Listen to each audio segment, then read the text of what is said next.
Toi, demeure dans les choses que tu as apprises et reconnues certaines, sachant de qui tu les as apprises. Prions.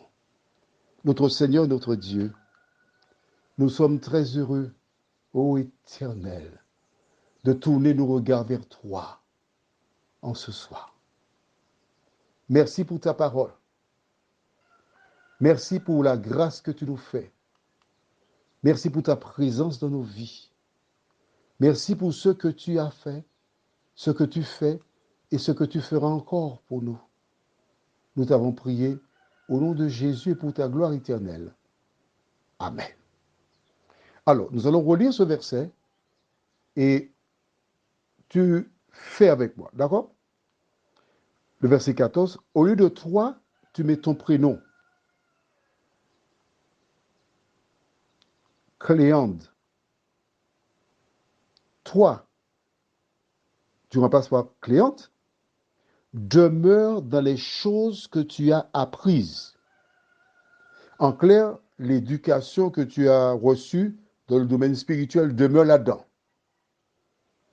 J'entends souvent des personnes âgées dire, c'est là maman moi mes témoins, c'est là moi carité. C'est l'éducation que j'ai reçue de ma mère ou de mes ancêtres, je reste à la même place. Je souris. Pourquoi? Parce que souvent ces personnes ne lisent pas la suite de ce verset qui dit quoi?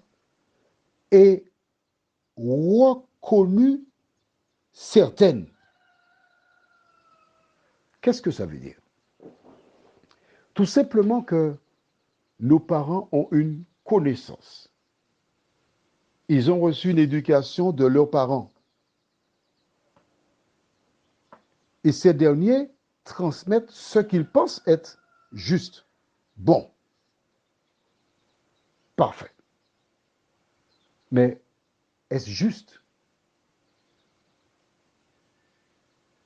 Ont-ils vérifié l'éducation qu'ils ont reçue?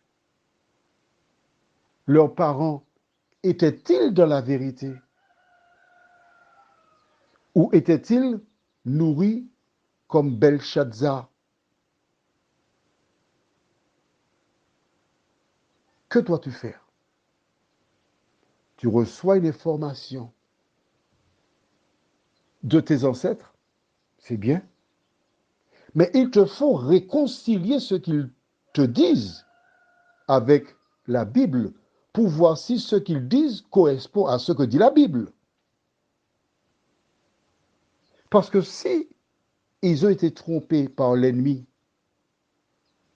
comme les enfants d'Israël qui étaient pendant 4 siècles en Égypte et qui ne voyaient que le paganisme, l'idolâtrie, ils ont laissé l'Égypte, mais ils sont partis avec cela.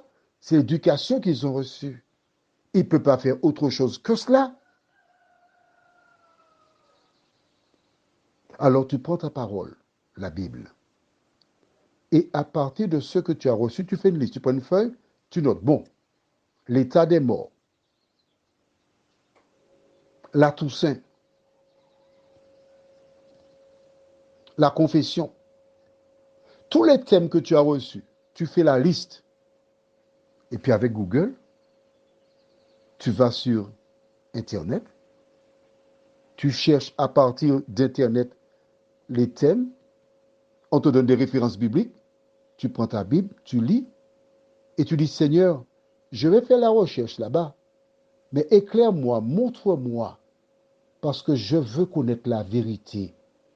Je veux te faire plaisir, je ne veux pas suivre la tradition. C'est tout ce que tu as à faire, et l'Éternel exauce toujours ceux qui le cherchent de tout leur cœur. Prions. Notre Seigneur et notre Dieu, c'est une bonne chose que les parents donnent une éducation à leurs enfants. Mais les enfants ne doivent pas se contenter de l'éducation reçue. Ils ont un cerveau. Et Paul, quand il écrit à Timothée, il dit, toi, demeure dans les choses que tu as apprises et reconnues certaines. Donc tu as une démarche à faire pour savoir si tu es dans le droit chemin. Lors de ton avènement, Jésus, ce verset lèvera contre celles et ceux qui diront, mais je ne savais pas, parce que tu nous ordonnes de faire des recherches et de trouver les réponses. Merci pour ta parole, Seigneur. Aide-nous à être obéissants, nous t'en prions. Au nom de Jésus et pour ta gloire éternelle. Amen. Je te souhaite une bonne nuit et que l'Éternel continue de te faire du bien.